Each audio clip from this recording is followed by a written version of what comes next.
প্রধানমন্ত্রীর মুখে মধু অন্তরে ছলনা।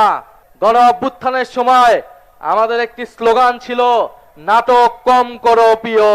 তারেক রহমানকেও বলে দিচ্ছি, নাটক কম করেন প্রিয়। প্রিয় বরিশালবাসী, আসসালামু আলাইকুম। শেরে বাংলা ফজলুল হকের বরিশাল, আমরা সেই শেরে বাংলা ফজলুল হকের উত্তরসূরি। শেরে বাংলা ফজলুল হক এই বরিশালের সন্তান, যিনি জমিদারি প্রথার বিরুদ্ধে লড়াই সংগ্রাম করে এই বাংলার কৃষক প্রজার মুক্তি নিশ্চিত করেছিলেন, জমির অধিকার নিশ্চিত করেছিলেন। আমরা 24-এর এই তরুণ প্রজন্ম ফ্যাসিবাদী ব্যবস্থার বিরুদ্ধে লড়াই সংগ্রাম করে বাংলাদেশের নাগরিকের অধিকার নিশ্চিত করার জন্য কাজ করে যাচ্ছি। প্রিয় বরিশালবাসী, আজকে 11 দলের এই মহাসমাবেশ, আমরা অনেকগুলা বিভাগ ঘুরে ঘুরে আজকে বরিশালে জড়ো হয়েছি। সর্বশেষ আমাদের ঢাকায় মহাসমাবেশ অনুষ্ঠিত হবে। তারপরে প্রত্যেকটা জেলা, প্রত্যেকটা উপজেলায় আমাদের এই কর্মসূচি চলমান থাকবে। এবং এর মধ্যেও সরকার যদি গণভোটের রায়ের আলোকে জুলাই সনদ বাস্তবায়ন না করে, তাহলে গণ আন্দোলন এবং গণ অভ্যুত্থান পর্যন্ত যেতে আমরা বাধ্য হব।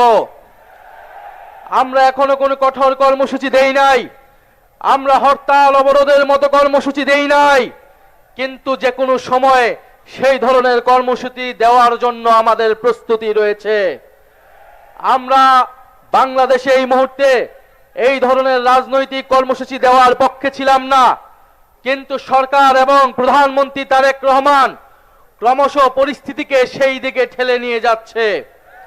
প্রধানমন্ত্রী অনেক ভালো ভালো কথা বলেন, প্রধানমন্ত্রীর মুখে মধু অন্তরে ছলনা।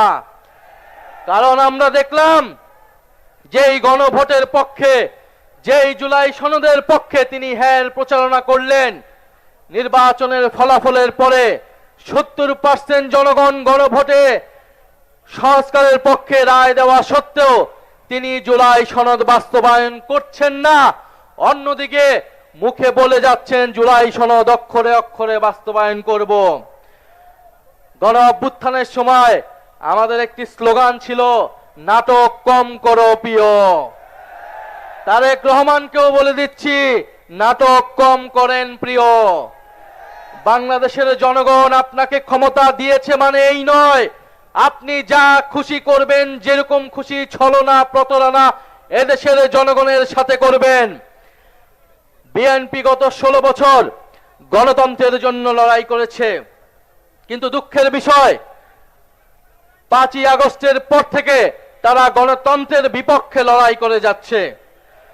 আসল কথা হচ্ছে, বিএনপি কখনোই গণতন্ত্রের পক্ষে ছিল না, তারা লড়াই করেছিল ক্ষমতার জন্য। তারা গণ অভ্যুত্থানে আমাদের সাথে কাঁধ মিলিয়েছিল ক্ষমতার জন্য, নিজেদের স্বার্থ হাসিলের জন্য। নির্বাচনের মাধ্যমে ক্ষমতা তাদের কুক্ষিগত হয়েছে।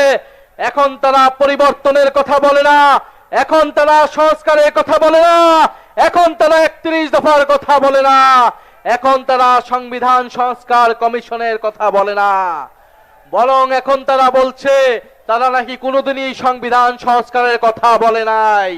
অথচ তাদের 31 দফার প্রথম দফাটি হচ্ছে সংবিধান সংস্কার কমিশন গঠন করা হবে।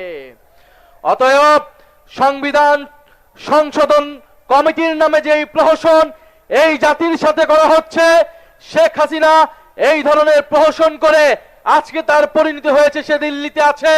বিএনপি সরকারকে আমরা বলে দিতে চাই, সংবিধান সংশোধনের নামে এই ধরনের প্রহসন বাংলাদেশের জনগণ মেনে নেবে না।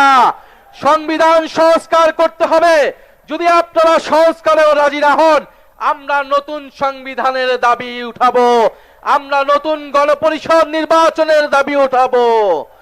ফলে ভুলে গেলে চলবে না, ঐক্যমত কমিশনে আপনারা ঐক্যমত হয়েছিলেন গণভোটের পক্ষে, সংবিধান সংস্কারের পক্ষে।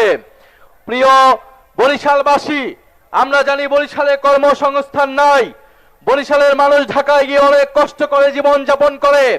বিএনপি সরকার তাদের ইস্তিহারে বলেছিল 18 মাসে তারা 1 কোটি কর্মসংস্থান নিশ্চিত করবে। 5 মাস হয়ে গিয়েছে, কয়টি কর্মসংস্থান নিশ্চিত হয়েছে? কয়টি চাকরি নিশ্চিত হয়েছে? হয়েছে হয়েছে চাঁদাবাজি নিশ্চিত হয়েছে কিনা, কার্ড হয়েছে কিনা ছাত্র দলের যুব দলের, কর্মসংস্থান নিশ্চিত হয়েছে সাধারণ জনগণের নয়, চাঁদাবাজদের, ছাত্র দলের, যুব দলের, শ্রমিক দলের, কৃষক দলের কর্মসংস্থান নিশ্চিত হয়েছে। সাধারণ মানুষের কোনো কর্মসংস্থান নিশ্চিত হয় নাই প্রিয় বন্ধুগণ।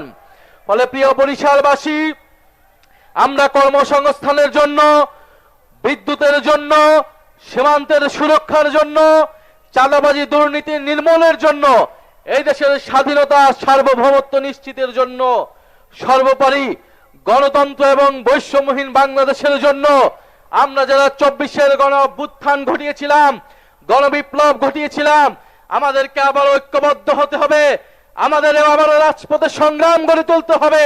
কারণ আমরা মনে করি এই জুলাই বিপ্লব যারা জীবন দিয়েছে, যারা শাহাদাত বরণ করেছে, তাদের আত্মত্যাগকে আমরা কোনোভাবেই বৃথা যেতে দেব না। আজকে 18 জুলাই, কত তারিখ আজকে? 18 জুলাই গণ অভ্যুত্থানের সেই ঐতিহাসিক দিন, যেদিন মীর মুগ্ধ ঢাকায় শাহাদাত বরণ করেছিলেন, শহীদ ফারহান ফায়াজ ঢাকায় শাহাদাত বরণ করেছিলেন। 18 জুলাই শত শত ছাত্র জনতা নিহত হয়েছিলেন, আহত হয়েছিলেন।